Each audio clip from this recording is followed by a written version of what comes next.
ഭോപ്പാൽ ദുരന്തത്തിലെ കേന്ദ്രത്തിന്റെ തിരുത്തൽ ഹർജി സുപ്രീം കോടതി തള്ളി. ഇരകളുടെ നഷ്ടപരിഹാരം കൂട്ടണമെന്ന കേന്ദ്രത്തിന്റെ ഹർജിയാണ് തള്ളിയത്.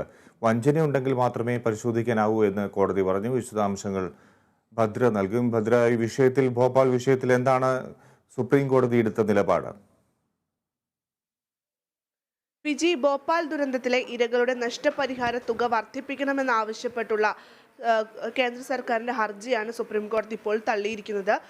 കേന്ദ്ര സർക്കാർ പറഞ്ഞിട്ടുള്ളത് 7,844 കോടി രൂപയുടെ നഷ്ടപരിഹാരം, അധിക നഷ്ടപരിഹാരം നൽകാനായിരുന്നു ഈ കമ്പനി നൽകണമെന്നായിരുന്നു കേന്ദ്ര സർക്കാർ സുപ്രീം കോടതിയിൽ അറിയിച്ചിരുന്നത്. എന്നാൽ 20 വർഷങ്ങൾക്ക് ശേഷം ഇത്തരമൊരു കാര്യം ഉന്നയിക്കുന്നതിൽ എന്ത് പ്രസക്തിയാണ് ഉള്ളത് എന്നൊരു ചോദ്യം സുപ്രീം കോടതി സർക്കാരിനോട് ചോദിച്ചിരുന്നു. എന്നാൽ ഈ ഒരു ചോദ്യത്തിന് കൃത്യമായ ഒരു മറുപടി നൽകാൻ സർക്കാരിന് സാധിച്ചിരുന്നില്ല. അതുകൊണ്ട് തന്നെ ഈ ഹർജി തള്ളുകയായിരുന്നു.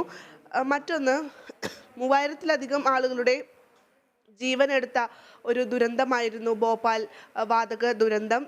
1,00,000-ലധികം ആളുകൾക്ക് അപകടം സംഭവിക്കുകയും, അതായത് ഈ ദുരന്തത്തിൻ്റെ ഇരകളായി ഇപ്പോഴും ജീവിക്കുന്നു എന്നുള്ളതാണ് ഏറ്റവും എടുത്തു പറയേണ്ട ഒരു കാര്യം. നേരത്തെ 715 കോടി രൂപയുടെ നഷ്ടപരിഹാരം നൽകണം എന്നായിരുന്നു ഈ അമേരിക്കൻ കമ്പനിയായിട്ടുള്ള ഈ കമ്പനിയോട് സുപ്രീം കോടതി ആവശ്യപ്പെട്ടിരുന്നത്.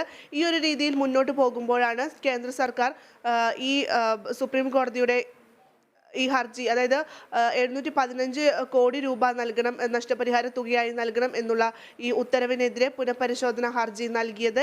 ശരി ഭദ്ര, കേന്ദ്ര സർക്കാരിന്റെ തിരുത്തൽ ഹർജി, ഭോപ്പാൽ വിഷയത്തിലെ തിരുത്തൽ ഹർജി സുപ്രീം കോടതി തള്ളിയിരിക്കുന്നു.